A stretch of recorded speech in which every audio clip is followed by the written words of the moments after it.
Hello and welcome to Innovative Learning Process. Now we'll take Polity section, Article 29. अल्पसंख्यक वर्गों के हितों से संबंधित है। अनुच्छेद 29 अल्पसंख्यक वर्गों के हितों से संबंधित है। आर्टिकल 30 माइनॉरिटीज के लिए to establish educational institutions. Article 30 अल्पसंख्यकों के शिक्षा संस्थाओं के विकास के लिए है। आर्टिकल 41 मनरेगा, इसके तहत मनरेगा को लाया गया, जिसमें है काम और शिक्षा, लोक सहायता, राइट टू वर्क, ये अधिकार दिए गए हैं आर्टिकल 41 में। 42 just and humane condition of work. Article 42 just and humane condition of work, मानवीय कार्य करने की स्थितियां। इसके तहत मातृत्व अवकाश, मैटरनिटी लीव के लिए कानून बनाया गया आर्टिकल 42 में। Article 43 living wage and decent standard enjoyment. अनुच्छेद 43 के तहत लिविंग वेज, डिसेंट स्टैंडर्ड यानी जीवन की जो गरिमामय स्थिति है और एक जीवन चलाने के लिए जीविका, इसके लिए प्रावधान किया गया है आर्टिकल 43 में। Article 43A participation and management of workers, यानी कि उद्योगों में श्रमिकों की प्रबंधन में भूमिका। आर्टिकल 43A के तहत participation and management of workers. Article 45 6 साल से कम उम्र के बच्चों के लिए शिक्षा और बाल्यावस्था की देखभाल के लिए बात किया गया है आर्टिकल 45 में। 37 में कहा गया है कि DPSP are fundamental to country's governance, यानी कि DPSP यानी directive principles of state policy, राज्य के नीति निर्देशक तत्व देश की गवर्नेंस के लिए मूल सिद्धांत का कार्य करते हैं आर्टिकल 37 में कहा गया है। सोशलिस्ट DPSP कुछ नीति निर्देशक तत्व हैं जो सोशलिस्ट विचारधारा से संबंध रखते हैं, जैसे article 38 socio economic political justice, इसमें दिया गया है minimising inequalities and income opportunities, यानी कि इनकम सभी की बहुत असमान नहीं होनी चाहिए, कम से कम असमानता हो इनकम में और अवसर में, ताकि सामाजिक, आर्थिक और राजनीतिक न्याय प्रदान किया जा सके। आर्टिकल 38 में कहा गया है। Socio economic political justice 38 article में कहा गया है, ये सोशलिस्ट विचारधारा से संबंध रखते हैं। अनुच्छेद 39 के सब पार्ट, पहला पार्ट है मीन्स ऑफ लाइवलीहुड, जीवन के लिए जीविका के साधन। आर्टिकल 39 का पहला पार्ट है जीविका के साधन सभी के पास होने चाहिए। 39 उसका अगला पार्ट है ownership and control of material resources. कहा गया है 39 के दूसरे पार्ट में कि रिसोर्सेस यानी संसाधनों पर किसी एक व्यक्ति का हक नहीं हो या नियंत्रण किसी एक पर्सन या किसी एक संस्था का ना हो। अगले 39 के पार्ट में कहा गया है, तीसरे पार्ट में नो कंसेंट्रेशन ऑफ वेल्थ, संपत्ति का एक ही व्यक्ति के हाथ में संकेंद्रण न हो, कंसेंट्रेशन एक ही आदमी के पास न हो, ताकि समान जीविका के अवसर सबको मिलते रहे। आर्टिकल 39 का अगला पार्ट है equal pay for equal work, समान कार्य के लिए समान वेतन दिया जाए, यानी किसी भी प्रकार का भेदभाव ना किया जाए। नेक्स्ट है protection of health of workers, जो श्रमिक है कार्य करने वाले उनके स्वास्थ्य की देखभाल की जाए, उनके स्वास्थ्य का संरक्षण किया जाए, प्रोटेक्शन किया जाए। और उसके बाद में 39 में कहा गया है childhood and youth should not be exploited, यानी कि बच्चों के बचपन और युवाओं के यूथ स्किल्ड को इसको एक्सप्लॉइट न किया जाए। यह है 39 अनुच्छेद। फिर आता है 41 work education public assistance in sickness and disability, यानी कि यह अधिकार देता है कि आपको कार्य करने का अधिकार है, शिक्षा का अधिकार है, पब्लिक असिस्टेंस लोक सहायता पाने का अधिकार है, सिकनेस और डिसएबिलिटी के केस में, यानी बीमारी और अक्षमता दिव्यांगता की स्थिति में सरकारों से कार्य करने का, एजुकेशन प्राप्त करने का और लोक सहायता पाने का अधिकार होगा। 41 में कहा गया है 42 में जस्ट एंड ह्यूमेन वर्क, अभी हमने देखा है कि जस्ट एंड ह्यूमेन वर्क एक मानवीय कार्य करने की स्थितियां होनी चाहिए किसी कार्य के करने के लिए, इसी के तहत मैटरनिटी लीव को लाया गया है आर्टिकल 42 में के तहत। Article 43 living wage and decent life, प्रबंधन में श्रमिकों की भूमिका इसी 43A में लाया गया है। 47 में न्यूट्रिशन एंड हेल्थ की बात की गई है, पोषण और स्वास्थ्य 47 में। ये सारे जो अनुच्छेद हैं 41, 42, 43 और 47 और 39, 38 ये सभी हैं सोशलिस्ट विचारधारा से संबंधित, यानी समाजवादी विचारधारा को रिप्रेजेंट करते हैं। फिर आता है गांधीयन डीपीएसपी, जो गांधी जी के विचारों से प्रेरित है। डीपीएसपी यानी नीति निर्देशक तत्व है 40, जिसमें है विलेज पंचायत। आर्टिकल 40 में कहा गया है कि ग्राम पंचायत की स्थापना की जानी चाहिए। 43 में है cottage industry and cooperative basis पे, कॉटेज इंडस्ट्री यानी कि जो घरेलू कुटीर उद्योग हैं वो सहकारिता के आधार पर उनको स्थापित किया जाए, कॉटेज इंडस्ट्री को बढ़ावा दिया जाना। आर्टिकल 43 में 43B में प्रमोट कोऑपरेटिव सोसाइटीज़, ये कोऑपरेटिव सोसाइटी को बढ़ावा देना, ये 43B में कहा गया है। टू प्रमोट कोऑपरेटिव सोसाइटीज़ यानी कि सहकारी जो समितियां हैं, सहकारी संस्थाएं हैं, इनको बढ़ावा देना। Article 46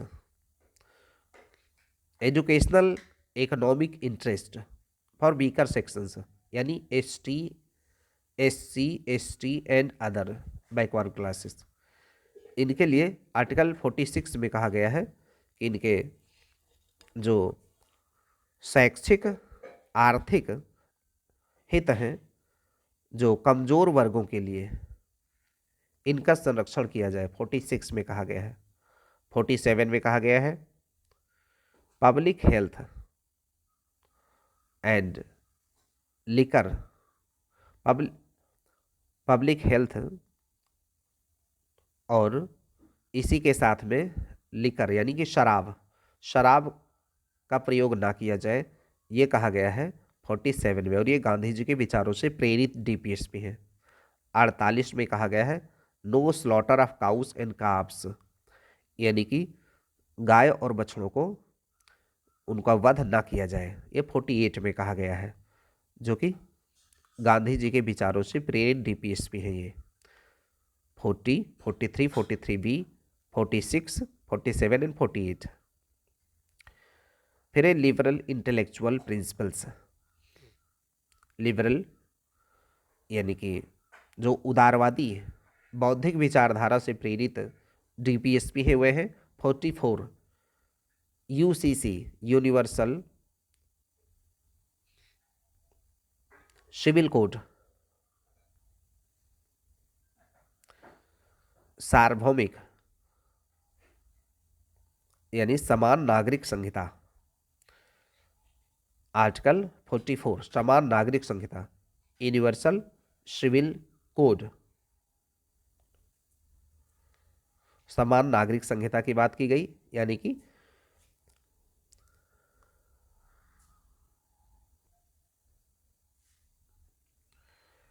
article 44 universal civil code समान नागरिक संहिता, यानी कि सभी धर्म, सभी प्रकार के लोगों के लिए, सभी धर्मों के लोगों के लिए एक ही तरीके से कानून हो। जैसे कि तलाक है, शादी, विवाह, ये सारे जो अलग अलग तरीके के समाज में नियम हैं, इनको एक जैसे लागू किया जाए सभी लोगों पर। यह कहा जाता है समान नागरिक संहिता के बारे में। गोद लेना, शादी और तलाक, इन सब मामलों में। Article 45 early childhood care and education, बच्चों की जो शुरुआती शिक्षा है और उनकी देखभाल है, इसका ध्यान रखें। ये आर्टिकल 45 में कहा गया है। Article 48 agriculture and animal husbandry को साइंटिफिकली बढ़ावा देना। आर्टिकल 48A में इन्वायरमेंट प्रोटेक्शन के बारे में बात की गई है। ये सभी लिबरल इंटेलेक्चुअल विचारधारा से संबंधित डीपीएसपी है।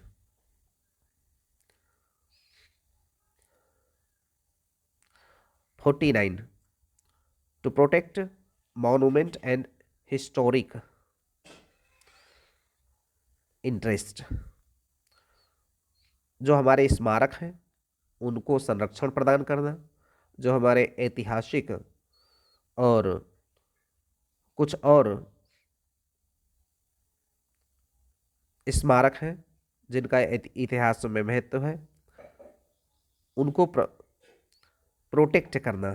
ये 49 के तहत कहा गया है। आर्टिकल 50 में कहा गया है जुडिशरी और एग्जीक्यूटिव को सेपरेट काम करना चाहिए, यानी कि जुडिशरी न्यायपालिका और कार्यपालिका एक दूसरे के कार्यों में हस्तक्षेप ना करे। यह आर्टिकल 50 में कहा गया है। सेपरेशन ऑफ पावर, जो जुडिशरी का काम है न्यायपालिका काम है न्यायपालिका करे, और जो कार्यपालिका का कार्य हो कार्यपालिका अपना कार्य करे। 51 में कहा गया है to establish international peace and security, अंतर्राष्ट्रीय शांति और सुरक्षा को बढ़ावा देना। ये 51 में कहा गया है। ये सारे जो डीपीएसपी हैं 44, 45, 48, 49, 50 और 51, ये लिबरल इंटेलेक्चुअल विचारधारा से संबंधित है। आर्टिकल 57 री-इलेक्शन ऑफ प्रेसिडेंट, यानी कि राष्ट्रपति को पुनर्निर्वाचन का अधिकार है।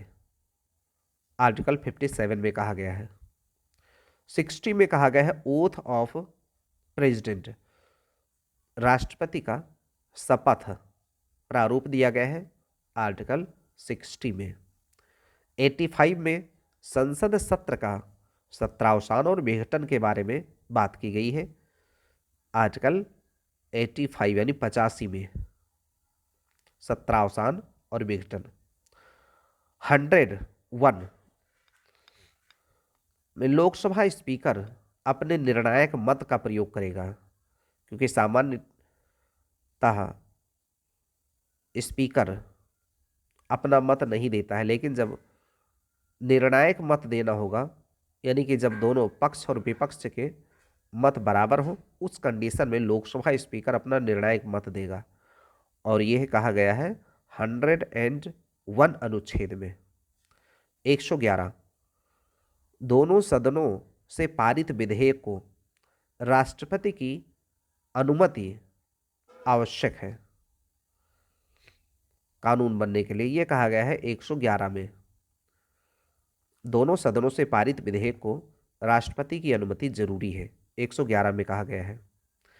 129 में कहा गया है सुप्रीम कोर्ट को अभिलेख न्यायालय, सुप्रीम कोर्ट को अभिलेख न्यायालय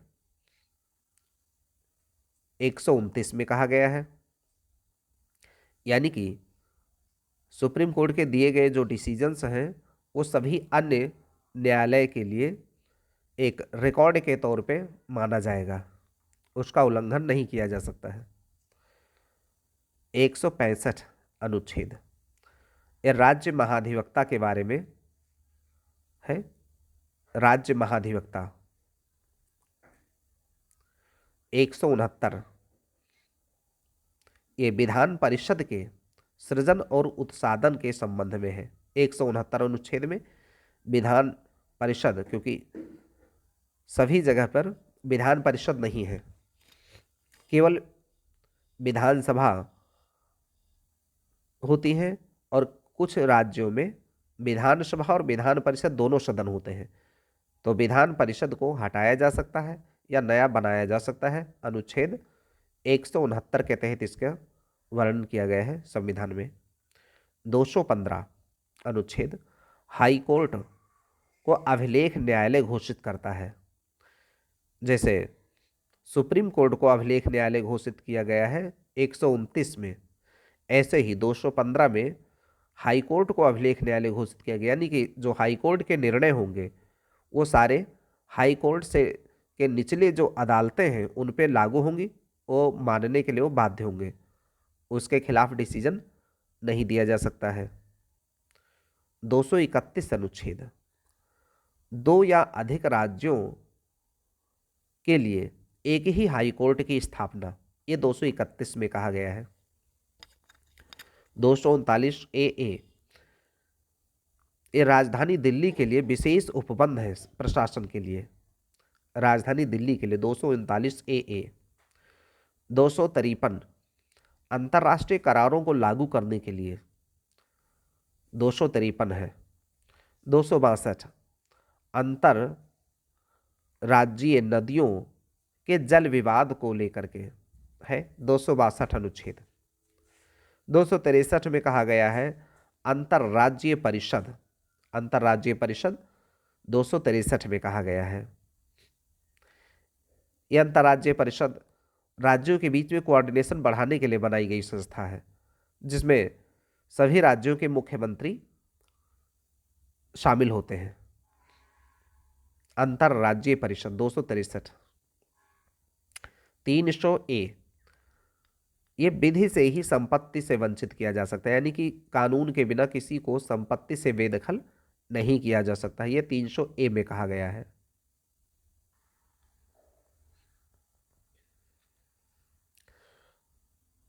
330 लोकसभा में एससी और एसटी के सीटों के आरक्षण की बात की गई है। 330 अनुच्छेद में लोकसभा के अंदर एससी और एसटी सीटों का आरक्षण, ये 330 में कहा गया है। 331 में कहा गया है लोकसभा में आंग्ल भारतीय समुदाय का प्रतिनिधित्व की बात की गई है, 331 में। 332 में राज्य विधानसभा में एससी एसटी का जो आरक्षण का प्रावधान है, जैसे 330 में लोकसभा के अंदर में था, लेकिन 332 में राज्य विधानसभा के अंदर में एससी और एसटी के आरक्षण का प्रावधान है। 333 में एंग्लो इंडियन जो राज्य विधानसभा में गवर्नर के द्वारा नियुक्त किए जाते हैं, अगर उनका प्रतिनिधित्व कम है तो, ये 333 अनुच्छेद में कहा गया है एंग्लो इंडियंस के लिए। 338 में राष्ट्रीय अनुसूचित जाति और अनुसूचित जनजाति आयोग 338 में कहा गया है 338A एसटी आयोग यानी अनुसूचित जनजाति आयोग के लिए अनुच्छेद है 338A। 340 में राष्ट्रीय पिछड़ा वर्ग के लिए आयोग के गठन की बात की गई है 340 में। 343 अनुच्छेद में संघ की राजभाषा हिंदी होगी, ये कहा गया है संघ की राजभाषा हिंदी होगी 343 अनुच्छेद में कहा गया है। 344 में राजभाषा आयोग के गठन की बात की गई है कि एक राजभाषा आयोग का गठन किया जाएगा भारत के राष्ट्रपति के द्वारा, ये 344 में कहा गया है अनुच्छेद 344 के तहत। 350A में कहा गया है प्राथमिक स्तर पर मातृभाषा में शिक्षा दिया जाएगा, जैसे हिंदी भाषी विद्यार्थियों के लिए हिंदी में और अन्य जो राज्य हैं उनके जो लैंग्वेजेज हैं उसमें जो प्राथमिक स्तर तक की शिक्षा है वो उन्हीं की भाषा में दी जाएगी, ये कहा गया है 350A में। आते हैं संविधान के भाग पर। संविधान में जो भाग दिए गए हैं वो पहला भाग है संघ और राज्य क्षेत्र से संबंधित है, यानी कि भाग पहले में है संघ और राज्य क्षेत्रों का वर्णन। भाग 2 में नागरिकता के बारे में कहा गया है। भाग 3 में फंडामेंटल राइट्स है। भाग 3 में फंडामेंटल राइट्स है। भाग 4 में डीपीएसपी है, जो अभी हमने देख लिया है डीपीएसपी यानी directive principles of state policy.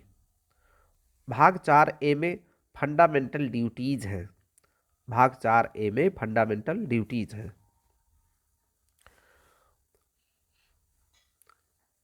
भाग 5 में संघ सरकार के बारे में बात की गई है। इसके तहत अनुच्छेद आते हैं 52 से लेकर 151 अनुच्छेद तक। इसमें संघ सरकार का वर्णन है, यूनियन गवर्नमेंट का। 6 भाग 6 में राज्य सरकारों का वर्णन है। अनुच्छेद 152 से 237 तक राज्य सरकार का वर्णन है 6 भाग में। भाग 7 निरसित कर दिया गया है, यानी कि डिलीट कर दिया गया है, इसको संविधान में अब ये नहीं है। 7वें अमेंडमेंट के तहत। भाग 8 यूटीज के बारे में है, यानी यूनियन टेरिटरीज के बारे में है।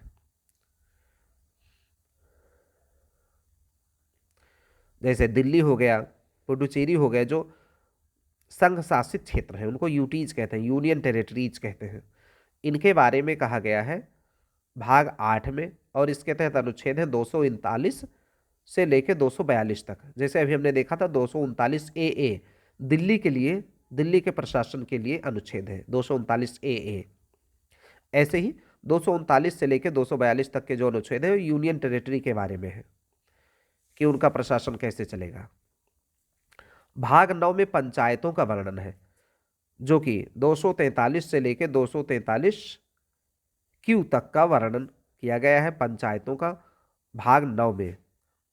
भाग 9A में नगर पालिकाओं का वर्णन है। भाग 9A में नगर पालिकाओं का वर्णन है। 9 में पंचायतों का, जो गांव की पंचायतें हैं उनके बारे में है, और 9A में नगर पालिकाएं जो शहरों में है। 9B में सहकारी समितियों का वर्णन किया गया है 243H से लेकर 243ZT तक। 9B में सहकारी समितियों का वर्णन है। भाग 10 में शेड्यूल्ड एंड ट्राइबल एरियाज के बारे में बात की गई है। जनजातीय, शेड्यूल्ड एंड ट्राइबल एरियाज, जनजातीय क्षेत्रों का प्रशासन। भाग 10 में 244 अनुच्छेद से लेकर 244A तक 244 अनुच्छेद से लेके 244A तक का अनुच्छेद आते हैं शेड्यूल्ड एंड ट्राइबल एरियाज के बारे में। भाग 10। भाग 11 में आते हैं relation of union and states, यानी कि जो केंद्र की सरकार है और राज्यों के जो रिश्ते हैं, इसके बारे में जो वर्णन किया गया है भाग 11 में, अनुच्छेद 245 से 263 के बीच में। The relation between union and states, जो केंद्र सरकार है, संघ सरकार है, और जो राज्य हैं, उनके बीच में जो रिलेशन है, ये वर्णन किया गया है 245 से लेकर 263 अनुच्छेद तक भाग 11 में। भाग 12 फाइनेंस, प्रॉपर्टी, कॉन्ट्रैक्ट्स, ये वर्णन किया गया है भाग 12 में, अनुच्छेद 264 से लेकर 300A तक।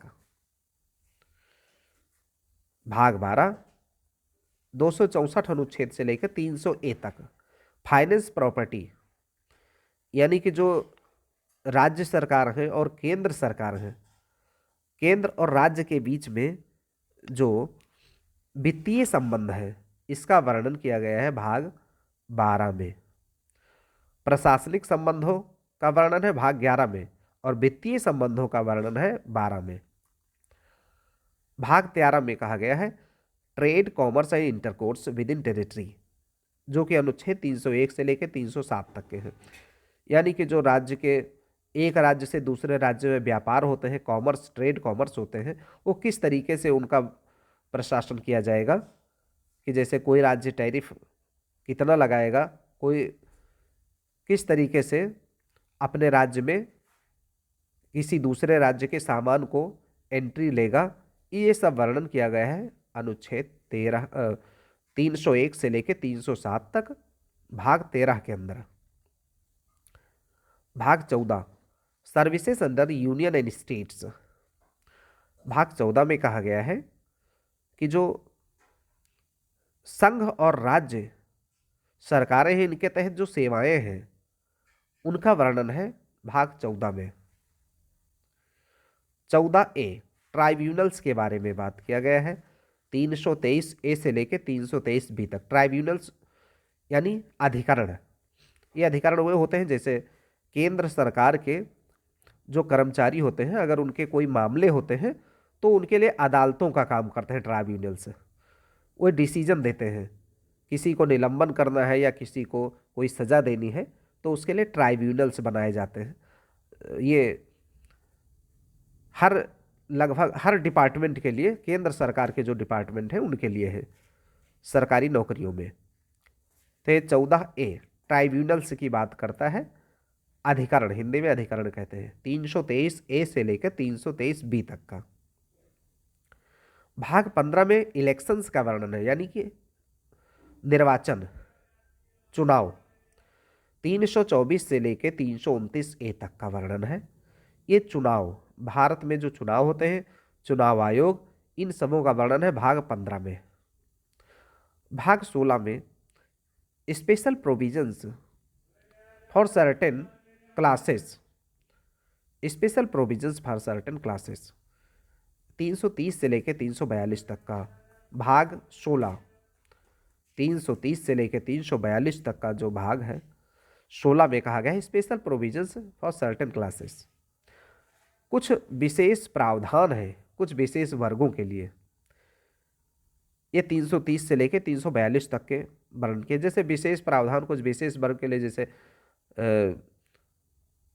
कुछ वल्नरेबल सेक्शंस हो गए, उनके लिए क्या प्रावधान किए जा सकते हैं संविधान के तहत, ये बात की गई है।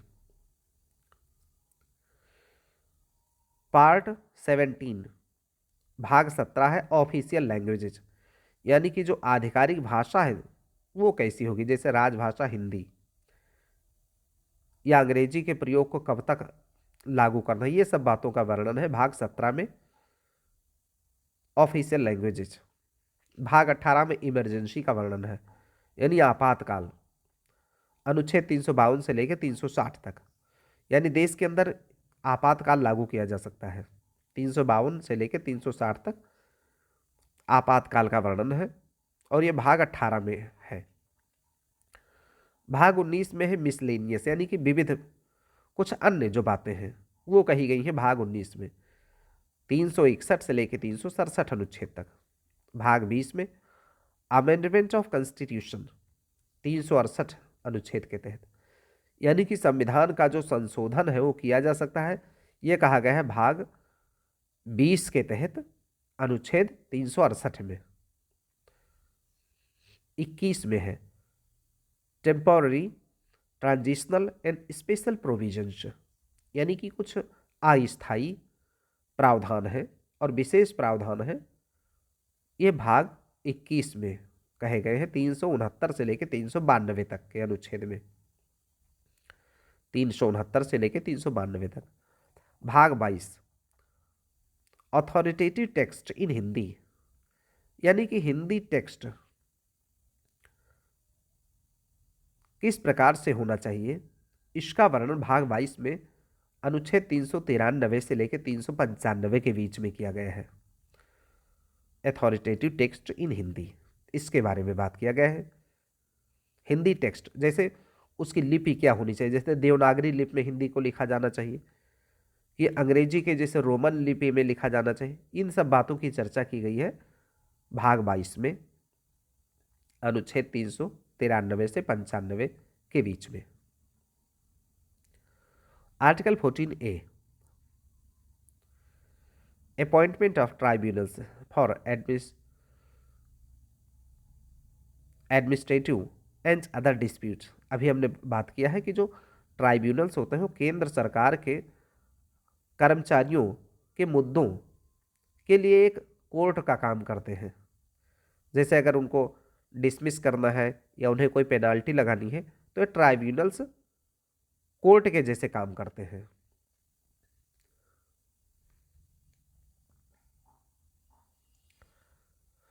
अंतरिम सरकार के सदस्य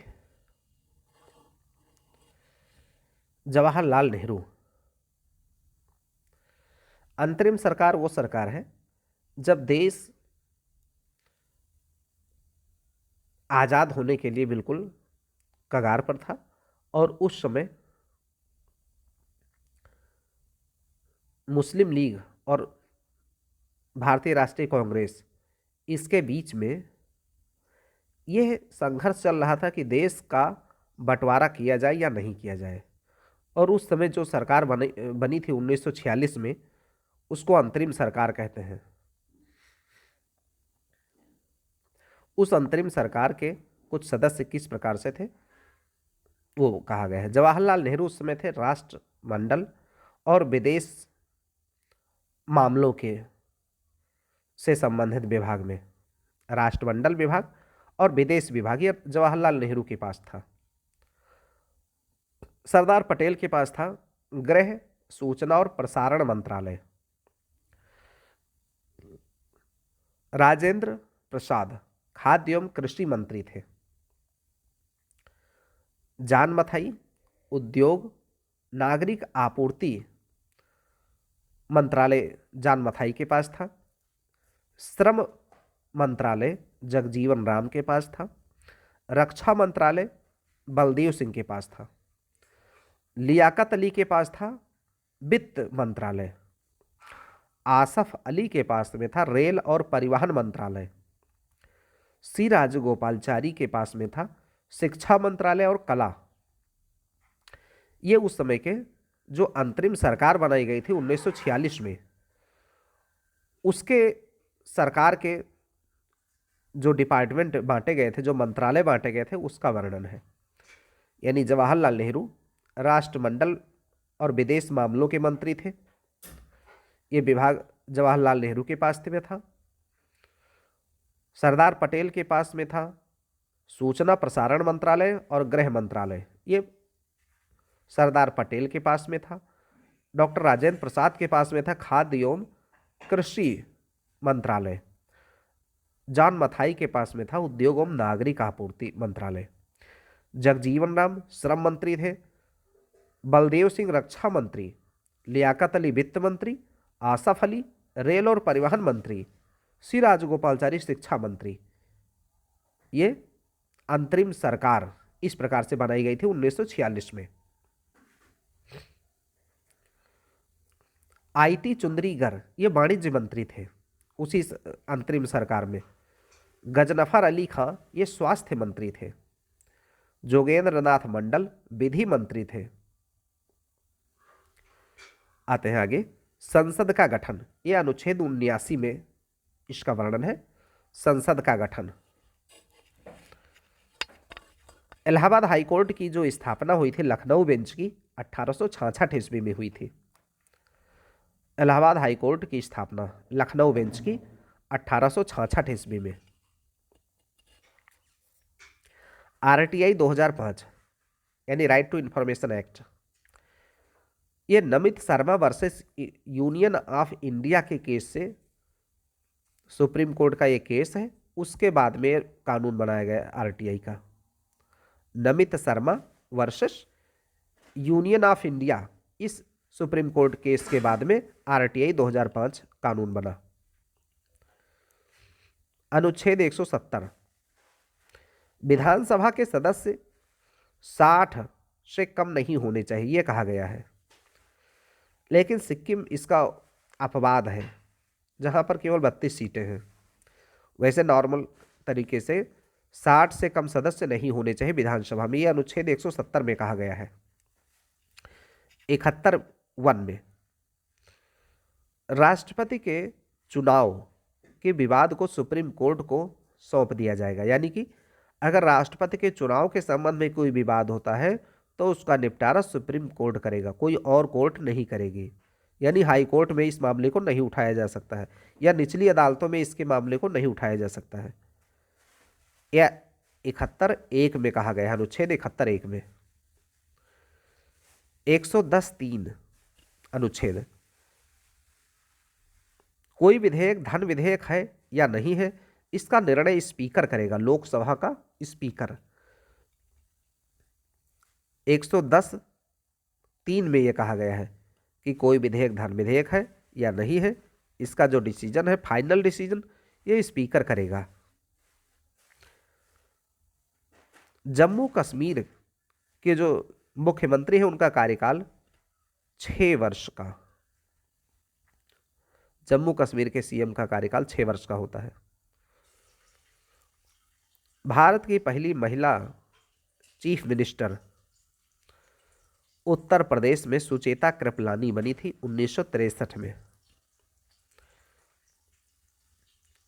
महाभियोग का प्रस्ताव 2011 में जस्टिस सौमित्र सेन के लिए महाभियोग का प्रस्ताव लाने वाले थे, लेकिन उसके पहले उन्होंने इस्तीफा दे दिया जस्टिस सौमित्र सेन के खिलाफ। महाभियोग प्रस्ताव सुप्रीम कोर्ट के जजों को हटाने के लिए होता है। 243(e), पंचायत 5 साल तक पहले अधिवेशन से लेकर के अस्तित्व में रहेगी, यानी कि पंचायतों का जो कार्यकाल है 5 साल का होगा पहले अधिवेशन से लेकर के। 243(e) में कहा गया है। 217(1), हाई कोर्ट के जज 62 वर्ष तक अपने पद पर रहेंगे, यह कहा गया है।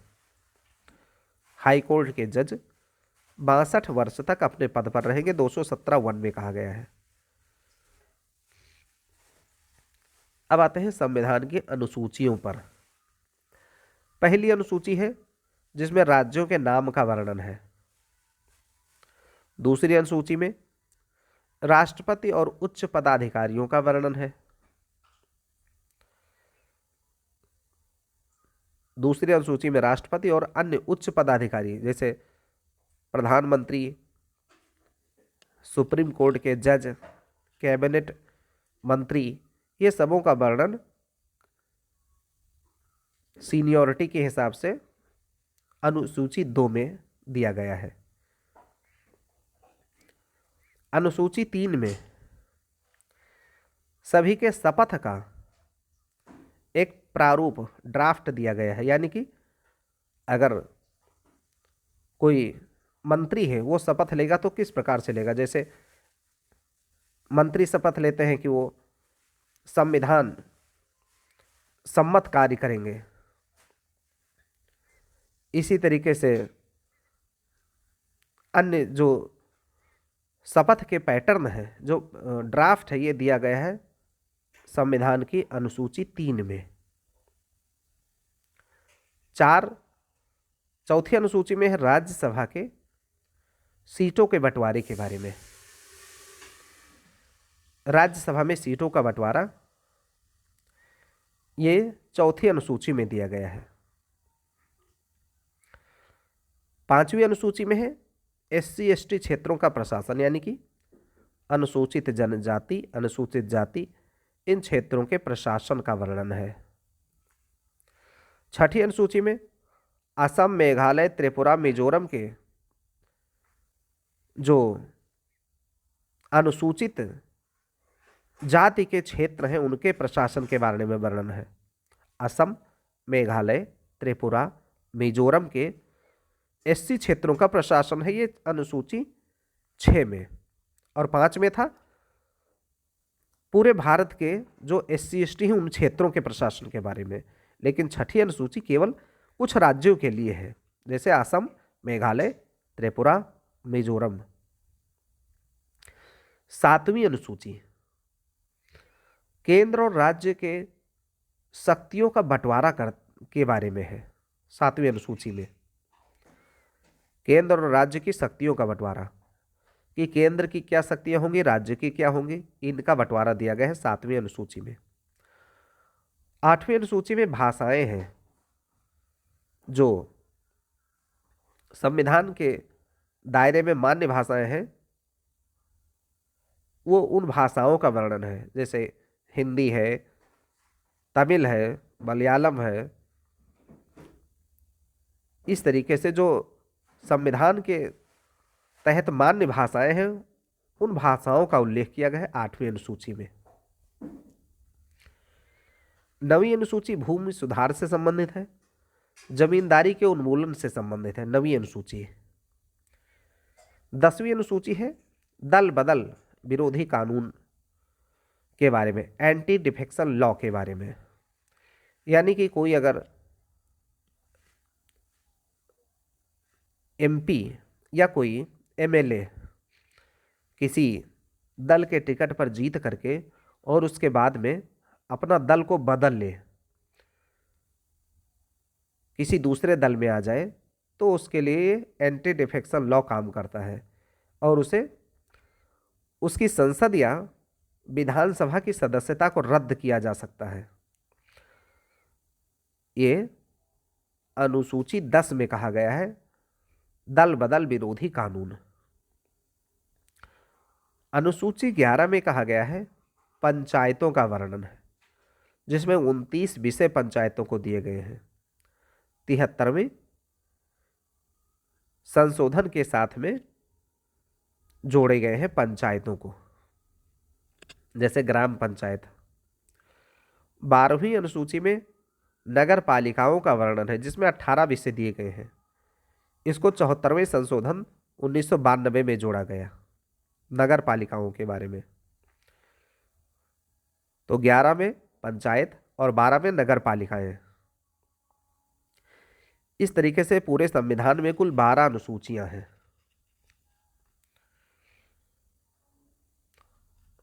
97th अमेंडमेंट, 97वां संशोधन 2011 में किया गया है ये। इसमें सहकारी समितियों को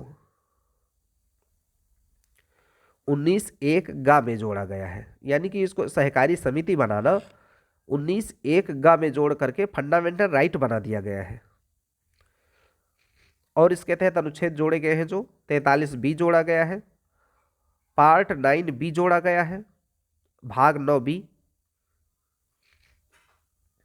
अनुच्छेद 243 ZH से लेकर 243 ZT तक के ये अनुच्छेद जोड़े गए हैं। तो 97वां संशोधन किससे संबंधित है? सहकारी समितियों से। 99वां संशोधन है NJAC, यानी कि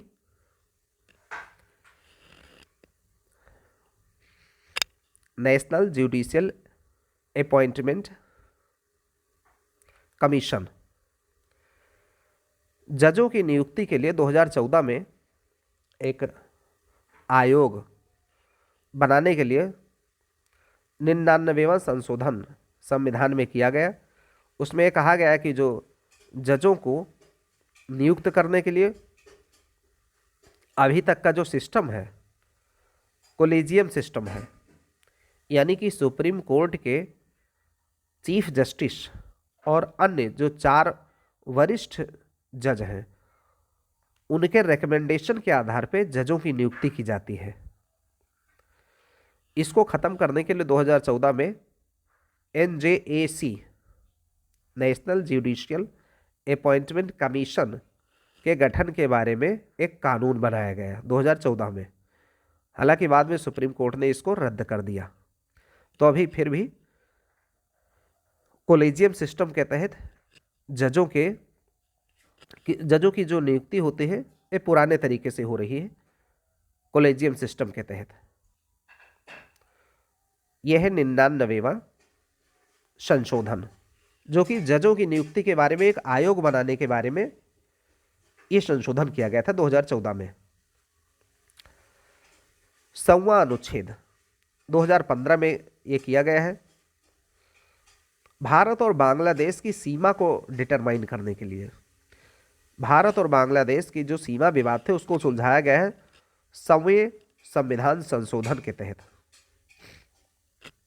101वां संविधान संशोधन 2016 में लाया गया है। 101वां संविधान संशोधन 2016 में लाया गया है। इसके तहत जीएसटी को लाया गया है, goods and services tax GST लाया गया है 101वें संविधान संशोधन 2016 के तहत। 102 संविधान संशोधन ये 2018 में लाया गया है। ओबीसी को संवैधानिक दर्जा दिया गया है। इसके तहत जो OBC other backward classes OBC जातियां हैं इनको संविधान में दर्जा दिया गया है 2018 में 102 संविधान संशोधन के तहत। 103 नंबर का जो संविधान संशोधन है ये ईडब्ल्यूएस कोटे के लिए 10% रिजर्वेशन की बात करता है, यानी economically weaker sections, EWS economically weaker sections के लिए रिजर्वेशन। पहले रिजर्वेशन होते थे निचली जातियों जैसे एससी, एसटी, ओबीसी, लेकिन अब अन्य जो जातियां हैं अगर वो आर्थिक रूप से कमजोर हैं तो उनको भी 10% का आरक्षण मिलेगा सरकारी नौकरियों में और शिक्षा में। इनको कहा जाता है इकोनॉमिकली वीकर सेक्शंस। जैसे पहले जो सामान्य वर्ग के लोग थे उनको कोई आरक्षण नहीं मिलता था, तो 103 नंबर का जो संविधान संशोधन किया गया उसके तहत 10% का आरक्षण इनको भी दिया जाएगा सरकारी नौकरियों में जो इकोनॉमिकली वीकर सेक्शंस के हो, चाहे जिस जाति से संबंध रखते हो, यानी ब्राह्मण, क्षत्रिय, किसी भी वर्ग के हो, सबको इसका लाभ मिलेगा 10% का आरक्षण इकोनॉमिकली वीकर सेक्शंस को। ये लाया गया 103 नंबर के अनुच्छेद संविधान संशोधन के तहत। 104 नंबर का जो संविधान संशोधन है ये एससी एसटी के सीटों के आरक्षण के बारे में था कि लोकसभा राज्यसभा में 10 साल के लिए बढ़ा दिया गया। 104 नंबर का जो संविधान संशोधन किया गया इसमें एससी एसटी के जो सीटों का आरक्षण है लोकसभा विधानसभा में 10 साल के लिए बढ़ा दिया गया है। लेकिन इसी 104 नंबर के संविधान संशोधन में एंग्लो इंडियन के रिजर्वेशन को लोकसभा विधानसभा में खत्म कर दिया गया है।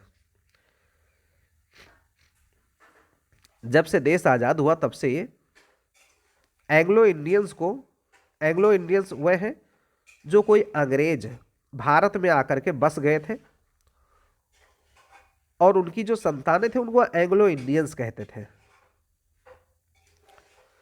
तो चूंकि उस समय देश आजाद हुआ था इसलिए एंग्लो इंडियंस के रिप्रेजेंटेशन के लिए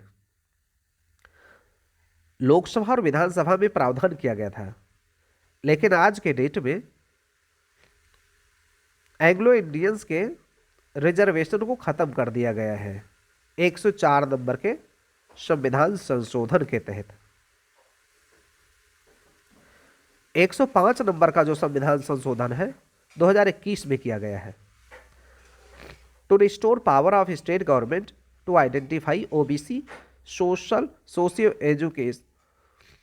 एजुकेशनल बैकवर्डनेस, यानी कि जो राज्य सरकारें हैं वो ओबीसी के लोगों की पहचान करेंगे। ये 105 नंबर के संविधान संशोधन में कहा गया है, यानी केंद्र सरकार इसमें कोई हस्तक्षेप नहीं करेगी। To restore power of state government to identify OBC socio educational backwardness. 105 number के संविधान संशोधन में ये बात की गई। 1966 में पहला प्रशासनिक सुधार आयोग बना, फर्स्ट एडमिनिस्ट्रेटिव रिफॉर्म कमीशन। इसके अध्यक्ष थे मोरारजी देसाई।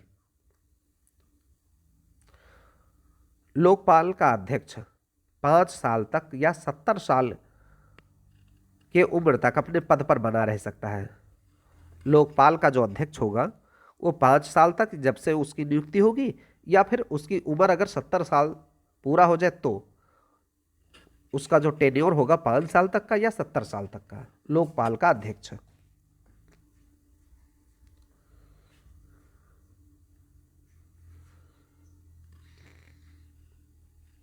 कुछ नियामक निकाय हैं, यानी रेगुलेटरी जो अथॉरिटी है उनके बारे में, जैसे इरडा, बीमा नियामक और विकास प्राधिकरण, इरडा, ये 1999 में इसकी स्थापना की गई है। इरडा की स्थापना 1999 में। सेबी की स्थापना 1992 में की गई है।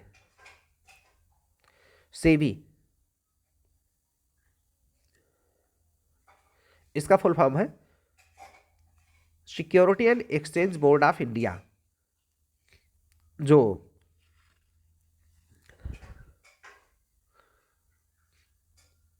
प्रतिभूति बाजार है, सिक्योरिटी मार्केट है, जैसे Bombay stock exchange, national stock exchange, जो इसमें खरीद बिक्री होती है, इन सब को रेगुलेट करने की जो अथॉरिटी है वो सेबी है।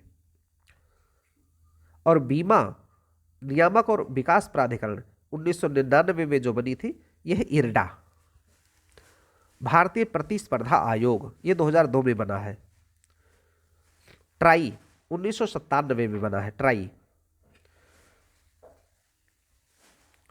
ट्राई का फुल फॉर्म है telecom regulatory authority of India, यानी कि जो दूरसंचार प्राधिकरण है, यानी कि जो मोबाइल और कुछ और जो दूरसंचार के साधन हैं उनके बारे में जो कंप्लेंट या उनके बारे में जो समस्याओं का समाधान करता है उसे ट्राई कहते हैं। ये 1997 में बना है। Try, telecom regulatory authority of India. Petroleum और प्राकृतिक गैस नियामक बोर्ड, ये 2006 में बना है। केंद्रीय विद्युत नियामक आयोग, ये 2003 में बना है। केंद्रीय विद्युत नियामक आयोग 2003 में बना है। परमाणु ऊर्जा नियामक बोर्ड 1983 में बना है। पेंशन निधि नियामक विकास प्राधिकरण 2013 में बना है। हाउस रेगुलेटरी अथॉरिटी 2013 में बना। प्रसार भारती 1997 में बना है। प्रसार भारती जो दूरदर्शन और रेडियो के जो ऑल इंडिया रेडियो है उसको जो रेगुलेट करने की अथॉरिटी है प्रसार भारती। दूरदर्शन को भी प्रसार भारती रेगुलेट करता है। विशेष पुलिस प्रतिष्ठान, ये 1941 में। विशेष पुलिस प्रतिष्ठान 1941 में इसकी स्थापना की गई। दिल्ली पुलिस प्रतिष्ठान 1946 में। सीबीआई 1963 में। सीबीआई जो जांच करने की एजेंसी है, सेंट्रल ब्यूरो ऑफ इन्वेस्टिगेशन, केंद्रीय जांच ब्यूरो, ये 1963 में बनी है। सीबीसी 1964 में बनी है। सीबीसी का मतलब सेंट्रल विजिलेंस कमीशन, केंद्रीय सतर्कता आयोग, ये 1964 में बना है सीबीसी।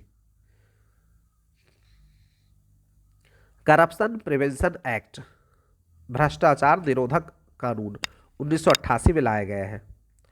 करप्शन प्रिवेंशन एक्ट 1988 में लाया गया है। कोठारी आयोग 1976 में, कोठारी आयोग बना है 1976 में सिविल सर्विसेज के लिए। नियोगी आयोग 1946 में आर्थिक नियोजन के लिए बना था। नियोगी आयोग। बी आर मेहता समिति यानी बलवंत राय मेहता समिति 1956-57 में बनी थी। यह समिति त्रिस्तरीय पंचायतों के बारे में इसने अपना रिकमेंडेशन किया था, त्रिस्तरीय पंचायतों के बारे में। बी एस तारकुंडे समिति 1974 में चुनाव के बारे में है। ये चुनाव सुधार से संबंधित ये समिति है, तारकुंडे समिति, बी एस तारकुंडे समिति। पुंछी आयोग 2007 में बना था। पुंछी आयोग केंद्र और राज्य के संबंध के बारे में यह बना था आयोग, केंद्र और राज्य के संबंध। Second ARC, second administrative reform commission 2005 में बना था। इसके अध्यक्ष थे वीरप्पा मोइली। दूसरा प्रशासनिक सुधार आयोग, सेकेंड एआरसी, प्रशासन के सुधारों से संबंधित था। ये वीरप्पा मोइली इसके अध्यक्ष थे, 2005 में बना था। भाग 5 124 अनुच्छेद में है सुप्रीम कोर्ट की स्थापना और गठन। भाग 5 के तहत अनुच्छेद जो है 124 अनुच्छेद सुप्रीम कोर्ट की स्थापना और गठन। 126 नंबर का जो अनुच्छेद है कार्यकारी चीफ जस्टिस की बात करता है। कार्यकारी चीफ जस्टिस।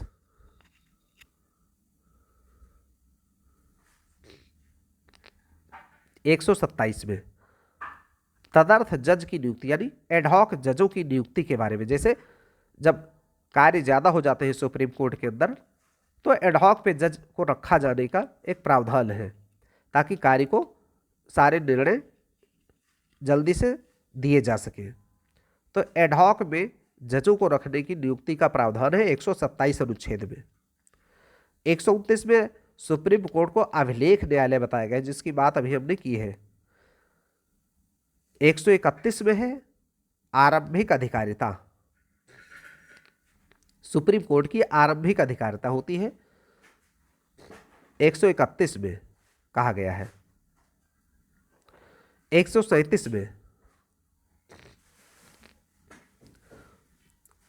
सुप्रीम कोर्ट की पुनरावलोकन शक्ति है 137 अनुच्छेद में, यानी कि सुप्रीम कोर्ट अपने निर्णयों को फिर से रिवीजन कर सकता है। यानी कि अगर सुप्रीम कोर्ट में पहले कोई निर्णय दिया है और 10 सालों के बाद, 20 सालों के बाद, 50 सालों के बाद में अपने उस निर्णय को पलट सकता है सुप्रीम कोर्ट। यह शक्ति केवल सुप्रीम कोर्ट को है अनुच्छेद 137 के तहत। 141 के तहत सुप्रीम कोर्ट की घोषित विधि सभी न्यायालयों पर बाध्यकारी है। ये 141 में कहा गया है कि जो सुप्रीम कोर्ट ने कोई विधि घोषित कर दी है वो सभी न्यायालय उसको मानने के लिए बाध्य होंगे। कोई न्यायालय ऐसा नहीं कह सकता है कि वो इस निर्णय को नहीं मानता है अगर सुप्रीम कोर्ट ने उसे कोई घोषित विधि करार दिया है तो। 143 अनुच्छेद परामर्शी शक्ति देता है सुप्रीम कोर्ट को, यानी कि कंसल्टेशन पावर।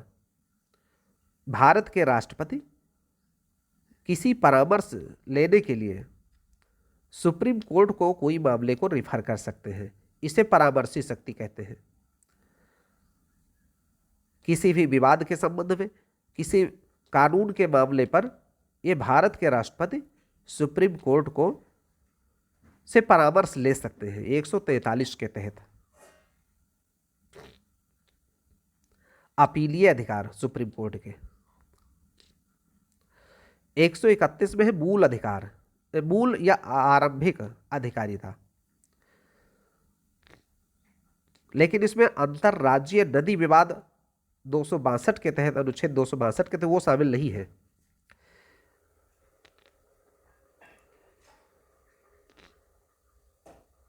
एक सौ बत्तीस में है संवैधानिक विषयों पर अपील, यानी कि सुप्रीम कोर्ट में संवैधानिक अगर कोई मामला है तो उसके बारे में अपील किया जा सकता है। यानी अगर संविधान की व्याख्या का प्रश्न है तो सुप्रीम कोर्ट के 132 में संवैधानिक विषयों में अपील, अगर कोई संवैधानिक मामले पर व्याख्या जरूरी है तो सुप्रीम कोर्ट में उसकी अपील की जा सकती है अनुच्छेद 132 के तहत। अनुच्छेद 131 में मूल अधिकारिता जो सुप्रीम कोर्ट की है, जैसे केंद्र के विवाद है, केंद्र का विवाद किसी राज्य के साथ में है, ये मूल अधिकारिता है, यानी कि ये सुप्रीम कोर्ट में इस मामले की सुनवाई होगी और कोई दूसरा न्यायालय इसकी सुनवाई नहीं करेगा। मान लीजिए कि केंद्र सरकार और पश्चिम बंगाल का कोई मामला है, इसको कोई दूसरा न्यायालय नहीं सुनेगा, केवल सुप्रीम कोर्ट ही सुनेगा। इसको कहते हैं आरंभिक अधिकारिता सुप्रीम कोर्ट की या मूल अधिकारिता। ये 131 अनुच्छेद में दिया गया है। लेकिन इसमें जो नदी के विवाद हैं ये शामिल नहीं है, अंतरराज्यीय नदी विवाद इसमें शामिल नहीं होते हैं। जैसे कावेरी नदी का विवाद चलता है तमिलनाडु केरला के बीच में और पुडुचेरी के बीच में, इस विवाद को सुप्रीम कोर्ट में नहीं लाया जा सकता है क्योंकि यह नदी विवाद है। नदी के लिए अलग से एक ट्राइब्यूनल बना हुआ है। 132 अनुच्छेद संवैधानिक विषयों पर अपील की जा सकती है। अगर कोई संविधान के व्याख्या का प्रश्न है तो सुप्रीम कोर्ट में उसकी अपील की जा सकती है। 133 अनुच्छेद में सिविल मामलों में सुप्रीम कोर्ट में अपील की जा सकती है। 134 के तहत आपराधिक मामलों में सुप्रीम कोर्ट में अपील किया जा सकता है। 136 में विशेष अनुमति के साथ भी सुप्रीम कोर्ट में अपील किया जा सकता है, यानी कि जब सुप्रीम कोर्ट खुद अनुमति दे दे उस मामले को सुप्रीम कोर्ट में अपील किया जा सकता है 136 के तहत। पंचायती राज समितियां,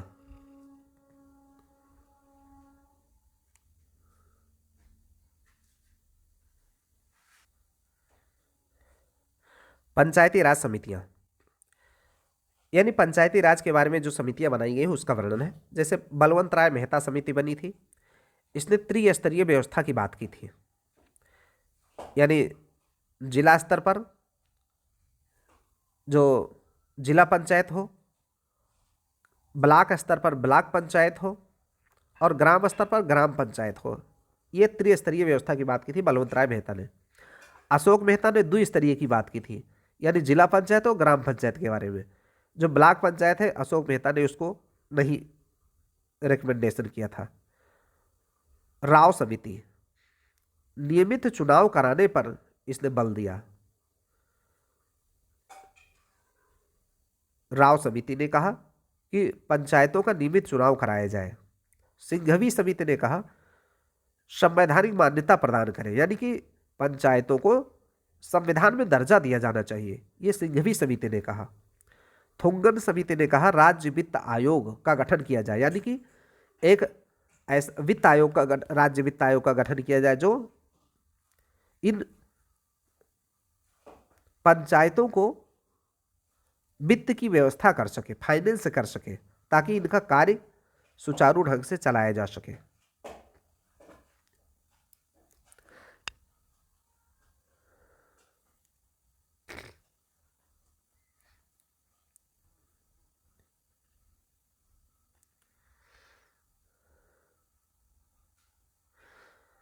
तिहत्तरवां संशोधन 1992 में किया गया। 73वां संशोधन 24 अप्रैल 1993 को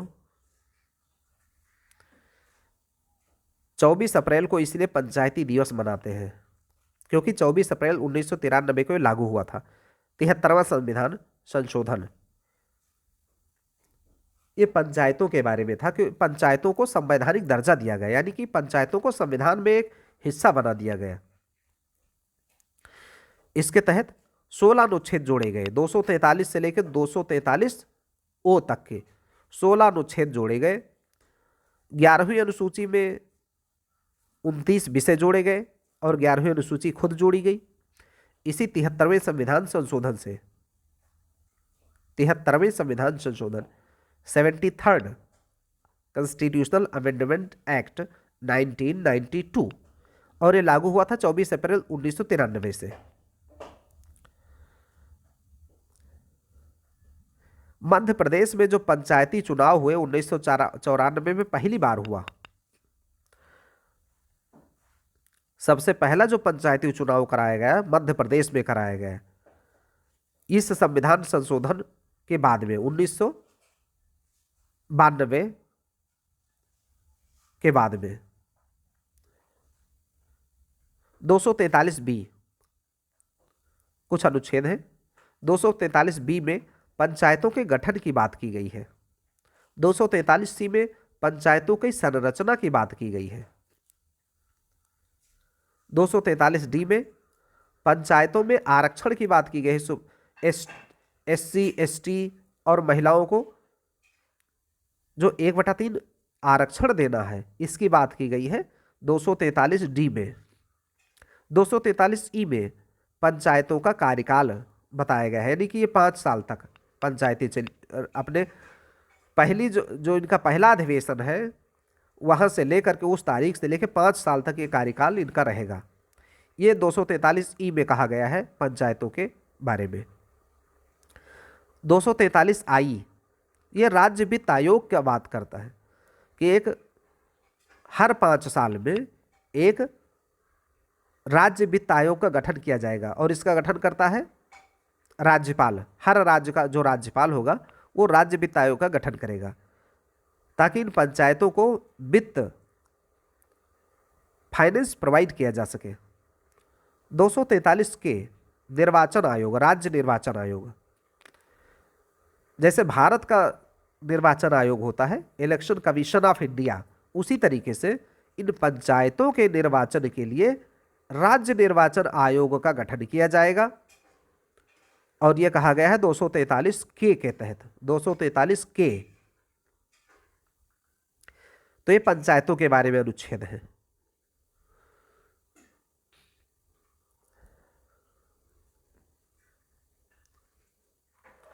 पहले लोकसभा के उपाध्यक्ष जो थे सच्चिदानंद सिन्हा 1921 में बने थे। पहले जो लोकसभा के उपाध्यक्ष थे सच्चिदानंद सिन्हा 1921 में। इस प्रकार से अगला पार्ट फिर देखते हैं।